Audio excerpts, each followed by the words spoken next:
So Justin, we've got the transmission out of your 03 two-wheel drive Sierra pickup. This is what it looks like when it's all apart. I'll go over some things with you, and Eric or Amanda will contact you with respect to the cost estimates. We'll start with the pan.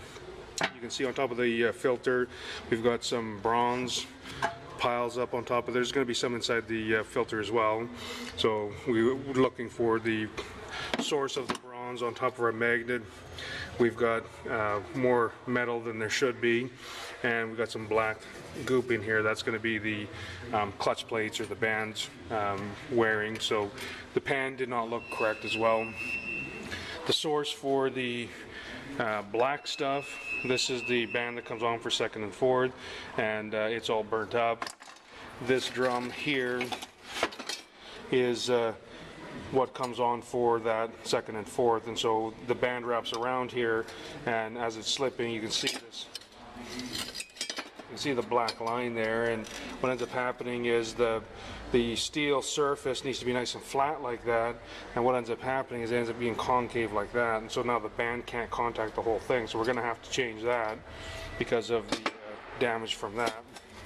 Our 3/4 clutch, it's been slipping as well, so these friction plates, these guys here are burnt, as well as some damage to the steel plates, and our apply plate and pressure plate are going to have the same situation where, because of the extra heat, they probably won't be flat, they'll be concave like that, and they're going to have to be replaced as well. The source of the bronze material in the pan is going to be this washer here. It sits on top of the roller clutch, or this one-way clutch like that, and goes against this surface, so that's going to be sitting down on there. So it just keeps grinding away and grinding away, so we're going to have to replace that to address that problem. Our sun shell, which is this guy here, the splines inside here tend to wear out. They do have some updated shells to correct that, where this is a hardened spline. This one is not it, but these splines go inside there, and what ends up happening is this gear is allowed to keep going like that, and eventually the spline strip out. So we're going to want to address that at the same time. Our planetaries themselves look okay. That's your front planet, your rear planet, ring gear there. They don't look to be in too bad a shape, as is your pump. The pump looks like it's in okay shape. Our accumulator pistons, the holes are elongated a bit, so the pins are going to sit inside like that, and we don't want the oil pressure to leak through the hole through here, because that's going to be an internal leak that's going to cause some grief. The valve body itself, we're going to have to test these solenoids. This pressure control solenoid normally gets changed, and we still have to vacuum check some of these circuits to make sure we don't have any extra wear in there. These are just some of the clutches that actually do look okay. Your reverse input clutch, that's what the steel plate should look like, and the friction plate.